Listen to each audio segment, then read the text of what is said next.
সেই ইঞ্জিনটা কুলেন্ট করার জন্য ইঞ্জিনটা কুলেন্ট কখন হবে, কখন কুলেন্ট ওয়াটারটা ভিতরে সাপ্লাই দেবে, তার জন্য এই ভালভটাকে কাজে লাগানো হয়। এই ভালভটার কাজ হচ্ছে, থার্মোস্ট্যাট ভালভের কাজ হচ্ছে যে আমার ইঞ্জিন যখন হাই টেম্পারেচার হবে, যখন অনেকটা দূর ঠান্ডা করার জন্য, তখন আমরা থার্মোস্ট্যাট ভালভের উপর নির্ভর করি। যেটা থার্মোস্ট্যাট ভালভ রেডিয়েটরের মাধ্যমে রেডিয়েটর থেকে কুলেন্ট ওয়াটার নিয়ে ইঞ্জিনের মধ্যে প্রবেশ করা হয়। এবার আবার সেই রিসাইকেলিং প্রসেসে হয়। এবার ও আবার বাইপাস করাবে, যখন সেই হিটেড ওয়াটারটা থাকবে, যখন গরম জলটা থাকে বা গরম কুলেন্টটা থাকে, সেটাকে বাইপাস করে আবার রেডিয়েটরের উপরে দিয়ে দেয়।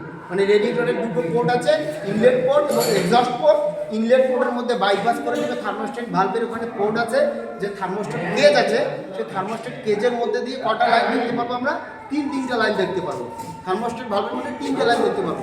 একটা থার্মোস্ট্যাট কেজের মধ্যে যে 3টে লাইন দেখতে পাবো, একটা হচ্ছে ইনলেট, যেটা ইনলেট হবে সেটা হচ্ছে কি কুলিং ওয়াটার ইনলেট হবে। আর যেটা আউটলেট হবে সেটা হচ্ছে হিটিং ওয়াটার, যেটা হিটেড ওয়াটার হবে। সেই হিটেড ওয়াটার আউটলেট হয়ে গিয়ে সেটা রেডিয়েটরের উপরে পড়ে। কত ঘন্টা নয়, যতক্ষণ গাড়িটা না ওই 82 ডিগ্রি সেলসিয়াসের নিচে নামছে, ততক্ষণ অবধি থার্মোস্ট্যাট ভালভ অন থাকবে।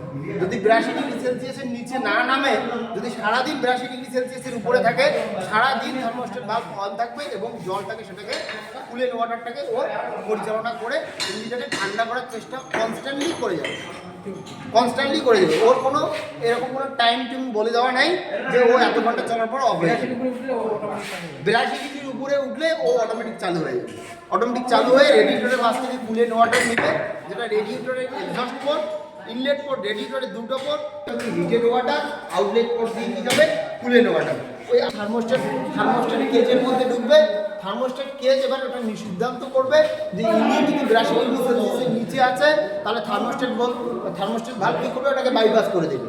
আর যদি থার্মোস্ট্যাট ভালভ দেখবে যে ইঞ্জিন যা ওভার হিটেড হয়ে গেছে, 82 ডিগ্রির উপরে হয়ে গেছে, তখন থার্মোস্ট্যাট ভালভ কী করবে, ওই ইনলেট পোর্ট দিয়ে ওই তোমার কুলেন্ট ওয়াটার ঢুকাই দিবে। কোথায়? ইঞ্জিনে ঢুকাই দিবে। আবার ইঞ্জিন থেকে ওটাকে যখন হিটেড ওয়াটারটাকে আউট করে দিবে, কোথায় গিয়ে আউট করে দিয়ে ওই থার্মোস্ট্যাট ভালভ বাইপাস করে দিবে কার কাছে? রেডিয়েটরের কাছে। এতটুকু হচ্ছে মনে থাকবে সবার। আমি নেক্সট ক্লাস যখন তোদেরকে আমি এটা যখন প্র্যাকটিক্যালি তোদেরকে করাবো, অ্যাজ এ সেকেন্ড ইয়ারে যখন করবি, তখন আরও বেটার হবে। এখন ফার্স্ট ইয়ারে একটু করলি বা দেখলি, অনেকটা নলেজে তোদের থাকবে।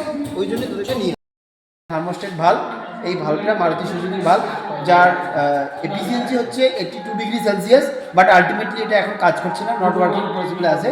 তার জন্য আমার এখন এটা করতে হবে কি, নতুন একটা আমরা থার্মোস্ট্যাট ভালভ চেঞ্জ করে দিব, যেটা স্টুডেন্ট মারফত আমরা করব। সেন্সরটা খুলতে হবে।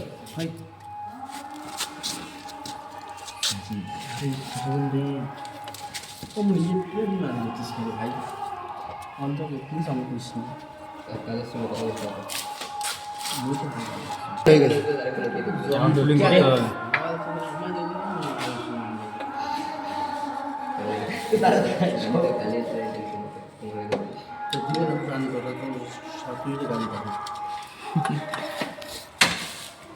বডি এটা বোল্টে ছিল তো না?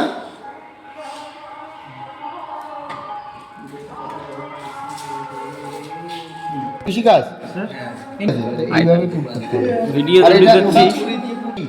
কেজ, কিসের ওটার নাম? থার্মোস্ট্যাট কেজ হবে। টাইট দিলে হবে, চাপ বেরোবে না, লিক করবে।